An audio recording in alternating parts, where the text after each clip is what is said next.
ഞാൻ ഇവിടുത്തെ ഒരു പ്രദേശവാസിയാണ്. ശാസ്ത്ര സാഹിത്യ പരിഷത്തിന്റെ പ്രവർത്തനമാണ്. ഞങ്ങളുടെ പരാതിയിൽ മാർച്ച് 31 ഞങ്ങൾ കൊടുത്ത പരാതി കൂടിയാണ് കളക്ടർ ഇവിടെ ഒരു ദിവസം ടോൾ നിർത്തിവെച്ചത്. ആ നിർത്തിവെച്ച അന്ന് കൂടി ഇവിടെ ടോൾ പിരിക്കുന്നുണ്ടായിരുന്നു. കാരണം ഇവിടുത്തെ ക്യാമറ ഓഫ് ചെയ്തിട്ടില്ല, ഇവിടുത്തെ ഫാസ്ടാഗ് വർക്കിംഗ് ആണ്.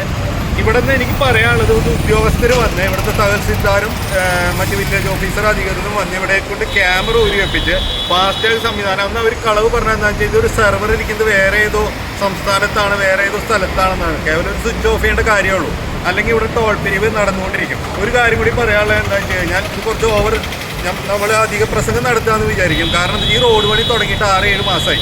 7 മാസമായിട്ട് ഇവിടെ ടോൾ പിരിക്കുന്നുണ്ട്. അങ്ങനെ കൂടി ഇതിന് വിലയിരുത്തണം. 7 മാസമായിട്ട് ഞങ്ങൾ ഈ പ്രാദേശികവാസികൾ ഇതിൽ കടന്നു പോകുന്ന ഒരു ദുരിതം സഹിച്ചുകൊണ്ടിരിക്കുകയാണ്. ഒരു ദിവസം 1 കോടി കൂടുതൽ പിരിക്കുന്നുണ്ട്. ക്യാമറ ഓഫ് ചെയ്യണം, ഫാസ്ടാഗ് റീഡിങ് നിർത്തിവെപ്പിച്ചു എന്ന് ഉറപ്പ് വരുത്തിയിട്ട് വേണം ഉദ്യോഗസ്ഥർ ഇവിടെ നിന്ന് പോകാനായിട്ട്. അല്ലെങ്കിൽ കുറച്ച് ദിവസം കൂടി ഈ പിരിവ് നടക്കും. വീണ്ടും ഇവിടെ വന്നിട്ട് പ്രശ്നം ഉണ്ടാക്കുകയും മറ്റും ചെയ്താലേ ടോൾ പിരിവ് നിൽക്കുകയുള്ളൂ എന്നുള്ളത് മാത്രമാണ് നമ്മുടെ ആവശ്യം.